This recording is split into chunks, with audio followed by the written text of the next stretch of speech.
आने वाले एपिसोड में तुम से तुम तक एक रहस्यमय मोड़ लेने वाला है। अनु राजनंदिनी की तलाश में उस सच्चाई के और करीब पहुंच रही है जिसे अब दबाया नहीं जा सकता। जब अनु की तबीयत बिगड़ती है तो आर्य उसका ख्याल रखता है। उस नाजुक पल में अनु उससे कहती है कि उसे किसी अनजाने सच की ओर खिंचाव महसूस हो रहा है।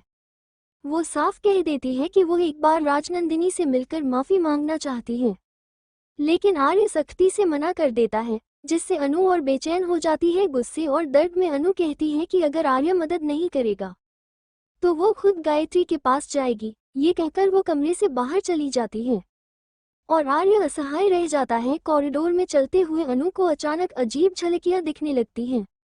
उसे राजनंदिनी की परछाई दिखाई देती है, इतनी सजीव कि अनु को लगता है जैसे वह सच में उसी घर में मौजूद हो। वह उस आकृति का पीछा करती हुई एक बंद और रहस्यमयी कमरे तक पहुंच जाती है। जैसे ही अनु दरवाजा खोलने की कोशिश करती है, यादें और दर्द उस पर हावी हो जाते हैं और वह वहीं बेहोश हो जाती है।